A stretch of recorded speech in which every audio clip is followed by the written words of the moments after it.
Fala, estudante, e se eu te disser que existe um valor mínimo para x nessa situação? É isso que a gente vai ver na aula de hoje. Muito bem, antes da gente começar, eu quero te pedir logo para você dar o like, para você compartilhar. Se você está passando aqui pela primeira vez, vai lá e se inscreva no canal. Não se esqueça de dar o like com bastante força para que o YouTube entenda que isso tem relevância e tem para espalhar isso para todo mundo e a gente jogar matemática de boa qualidade para esse Brasil todo. Bom, vamos nessa?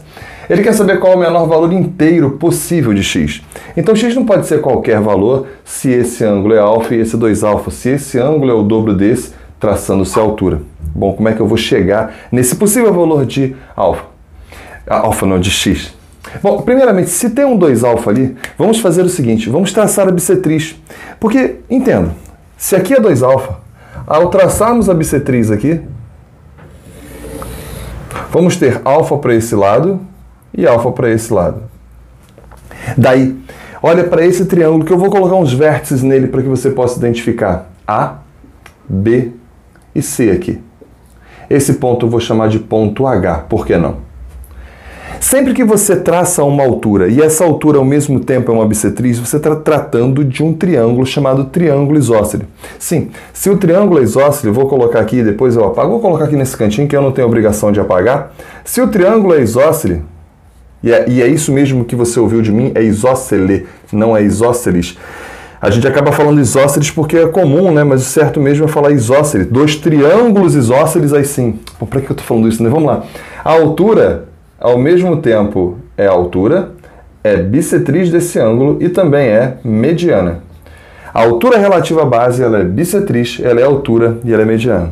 Então, essa altura, quando você traça essa bissetriz, você fica com ângulos alfa e alfa. Olha, se isso é altura e também é bissetriz, vai ser mediana. Logo, esse pedaço que vai daqui até aqui, senhores, está valendo 3. Bom, se de H até esse ponto que eu vou chamar do ponto D está valendo x, de H até esse ponto D está valendo x, e esse pedaço vale 3, haja vista que o triângulo isósceles, né, e aí a mediana faz com que, o ponto médio, a mediana faz com que valha 3 aqui e 3 aqui, esse pedaço aqui vai valer, vamos colocar aqui, x menos 3, vamos colocar daqui até aqui. Beleza, Cristiano, tá show de bola, até aí tudo bem. Mas como é que eu vou dizer que existe um menor valor inteiro para x? A gente vai chegar lá. Primeiro, deixa eu pensar uma coisa junto com você. Se eu tenho, por exemplo, aqui um triângulo retângulo, qualquer triângulo retângulo, seja ele qual for, existem lados que se chamam hipotenusa e catetos, né? E a hipotenusa, por estar oposto ao ângulo de 90, que é o maior ângulo desse triângulo, sempre vai ser maior do que o cateto. Então, A e B, por exemplo, o A deve ser obrigatoriamente maior que B, porque A é hipotenusa, B é cateto. Vamos lá. Eu vou traçar aqui um ângulo, uma reta, fazendo um ângulo de 90, formando um ângulo de 90 aqui com esse cara. Veja se você concorda comigo. Esse ponto que eu vou chamar de ponto P, o triângulo que vai de A a H, C, ele tem um ângulo alfa, tem um ângulo de 90, tem um outro triângulo que é o triângulo ACP, tem um ângulo alfa e tem um ângulo de 90. Esses dois triângulos têm a mesma hipotenusa. Sério? É essa hipotenusa aqui, ó. Esse triângulo AHC tem a mesma hipotenusa do triângulo ACP. E além disso, esse ângulo aqui é o mesmo, né? Olha. Logo, eu posso afirmar desse modo que esse triângulo aí, com toda certeza, por ângulo, lado, ângulo, são triângulos congruentes. O triângulo, vamos colocar aqui, ó, o triângulo de vértices AHC, vamos colocar aqui AHC, é congruente ao triângulo ACP. Vamos colocar aqui ACP. Por que congruente? Porque eles têm o ângulo alfa, 90, esse ângulo, por exemplo, vai ser beta. Alfa, 90, esse ângulo aqui também vai ser beta. Os dois ângulos vão ser iguais, nem preciso colocar o beta.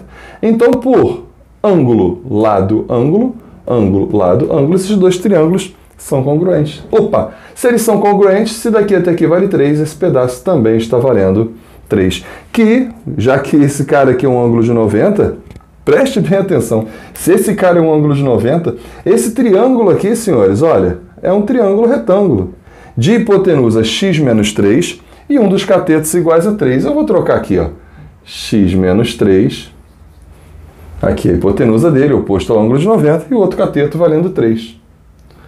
Então eu posso dizer que x menos 3, assim como A é maior que B, eu posso dizer aqui então que x menos 3, que é a hipotenusa, é maior do que esse cateto, que vale 3. E esse menos 3 passa por outro lado. Temos que x é maior que 6. E após o 6, qual é o menor valor inteiro que ultrapassa o 6? O menor valor inteiro maior que 6 vai ser x igual a 7. Então, quando ele pergunta qual é o menor valor inteiro possível para aquele valor de x, aquele menor valor inteiro vai ser 7. Se você, por acaso, chamar esse cara aqui de y, e chamando esse cara de x, você vai conseguir demonstrar que x deve ser sempre maior do que 2y. Tá? Trocando aí os números que eu coloquei por x e y, digamos assim. Beleza? Tirei o print do quadro.